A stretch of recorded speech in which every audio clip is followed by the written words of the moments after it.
Hello, I'm David Miller. Welcome to my channel, and today we're going to take a look at the film The Matrix 5. And I spent quite a while thinking about how to start this conversation, because The Matrix isn't just a franchise, it's a cultural code for an entire generation. And when you sit down in a theater for the fifth film in a series that once completely changed what we thought cinema could be, you inevitably ask yourself a question. Did we really need to come back here? Well, the answer turned out to be more complicated than I expected, and that's exactly what we're going to talk about today.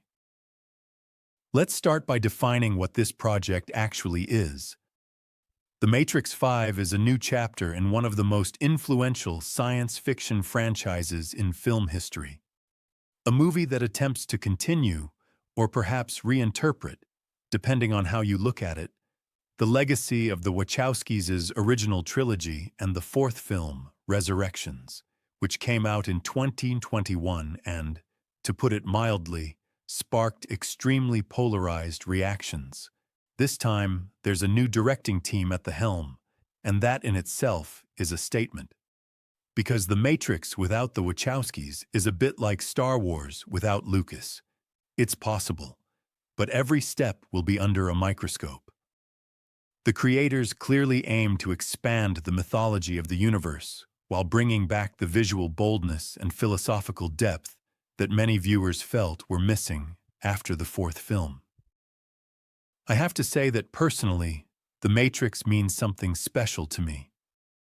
I still remember the first time I watched the original. I was 16, and I walked out of the theater a different person.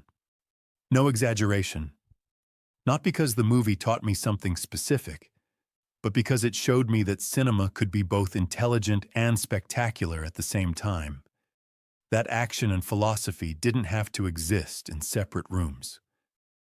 So when I heard about the fifth installment, two feelings immediately kicked in: genuine curiosity and a bit of caution. Because Resurrections didn't exactly disappoint me, but it left me with the impression that Lana Wachowski had made more of a personal statement about the nature of sequels than a full continuation of the story. It was interesting as a gesture, but as a movie, it wasn't quite what audiences expected. And now we have the fifth film. New people behind the camera, but the same universe. I went into the theater with a completely open mind. No inflated expectations, no prejudice, just a sincere desire to see a good movie. Now let's talk about what awaits you in this film, without unnecessary spoilers, of course. The story takes place a significant amount of time after the events of the previous installments. The world has changed, both inside the Matrix and beyond it. We meet new characters who exist in a reality where the boundary between human consciousness and machine intelligence has become even more blurred than before. The main protagonist, or rather protagonists because the film works as an ensemble piece, find themselves pulled into a conflict that calls into question the very foundation of the fragile truce that had been achieved earlier. There's also a personal dimension. One of the central characters carries the burden of a past, connected to the events of the original trilogy, and that connection isn't just fan service. It acts as an emotional anchor for the entire narrative. The concept may sound familiar. Once again, there's a choice. Once again, the question of free will. Once again, the blurring of reality itself. But to its credit, the film finds a fresh enough angle so that it doesn't feel like a simple repetition.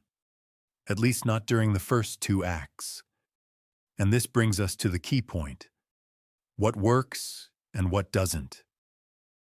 In short, The Matrix 5 is a film that absolutely knows how to look and sound impressive. Technically, it's outstanding. Visually, it's bold. And at times, it's genuinely thrilling. But when it comes to narrative depth and emotional resolution, it walks a very thin line. Sometimes it hits the target perfectly, and sometimes you feel the story gliding along the surface right where it should dive deeper. And that creates a strange sensation. You're impressed and slightly disappointed at the same time. Let's break it down a bit further, starting with the script and pacing.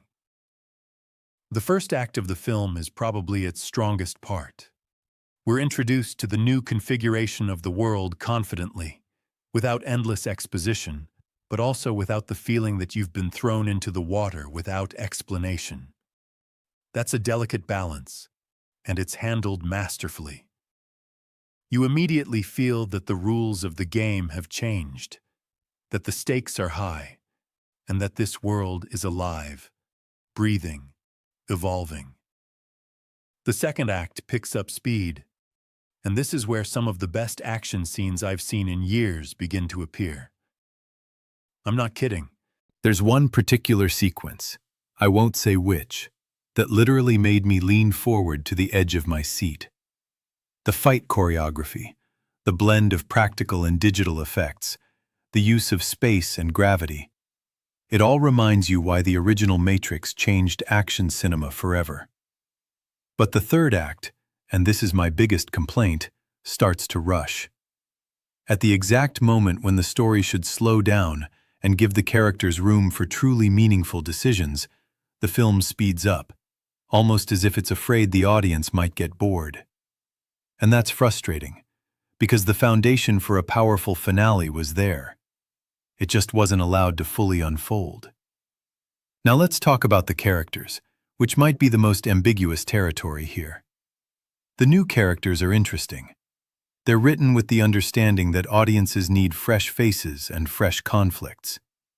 There's one character in particular whose internal struggle with identity, am I human, a program, or something else entirely, felt genuinely resonant to me. In an era of artificial intelligence and digital doubles, that theme hits harder than ever. And the film clearly understands that. But the development of some secondary characters leaves something to be desired. You see the potential, you see hints of depth, but then the film jumps to the next action scene, and you're left thinking, wait, we were just starting to get to know this person. As for the return of familiar faces, without spoilers, I'll say it's handled with respect, but not always with enough weight. Sometimes nostalgia works, and it works powerfully. Other times it feels more like a required checkbox. So what is this film really about? If the original Matrix was about awakening, about choosing the red pill and daring to see reality, the fifth installment asks a different question. What do you do once you've already woken up, but the world around you hasn't become any simpler? How do you live when you know the truth, but that truth doesn't bring comfort? There are reflections here about legacy, about what we leave behind, and whether it's worth fighting for a system that may not even want to be saved. These are mature, adult questions, and at its best, the film treats them with real respect. No lecturing, no moralizing. Just through the stories of specific people and non-people trying to find meaning. Visually, the film leaves very little to complain about. The new directorial perspective brings its own style, and that's the right choice. The movie doesn't try to copy the greenish color grading of the original or the deliberately gritty real-world aesthetic of the first three films. Instead, it builds its own visual palette, where cold steel tones shift into unexpectedly warm, almost organic textures during key emotional moments. The cinematography in the action scenes deserves special applause. The camera moves, but never chaotically. You always understand what's happening, where the characters are, and what the spatial logic of the fight is. After so many modern action movies where editing turns everything into a blur, this feels like a breath of fresh air. The soundtrack also deserves its own conversation. It doesn't try to be a direct electronic echo of Don Davis's music from the original, but it doesn't go in a completely different direction either. It finds a middle ground, modern sound with subtle references that work almost subconsciously. When a familiar motif appears at a certain moment, reimagined though it may be, you get goosebumps. And it doesn't feel like cheap manipulation. It feels earned. Now let's talk about how different audiences might perceive this film, because that's important.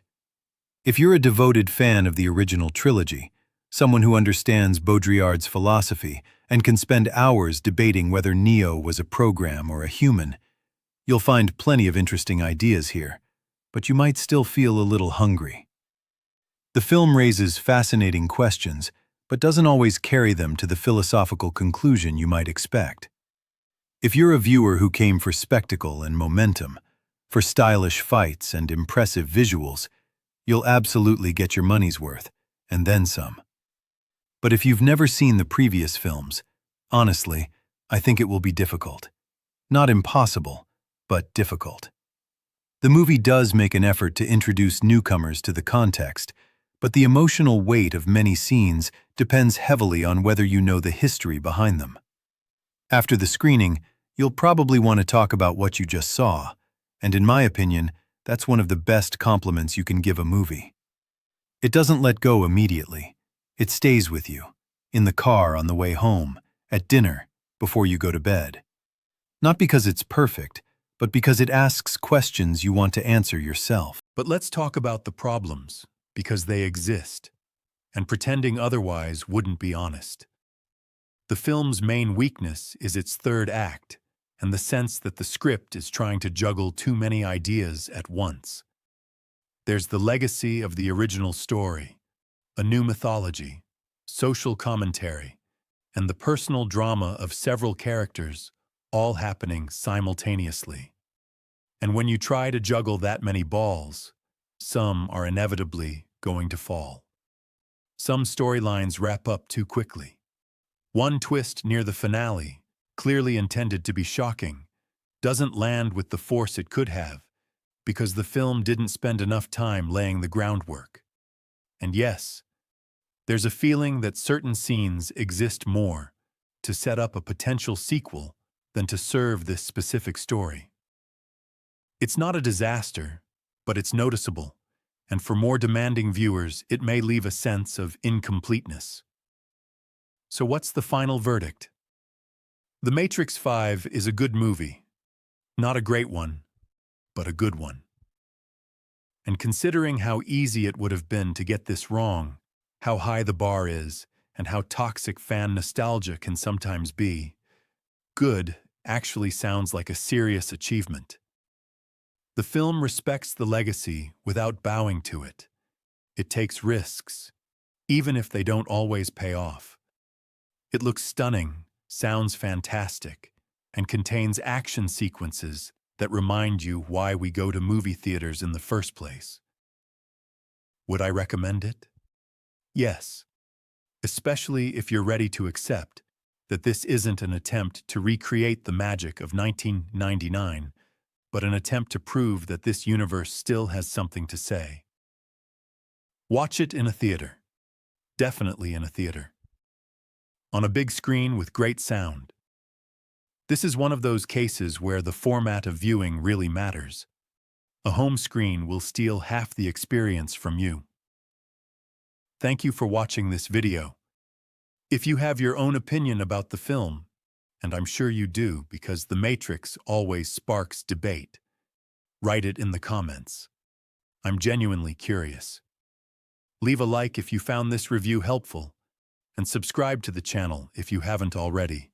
This was David Miller. See you at the next screening.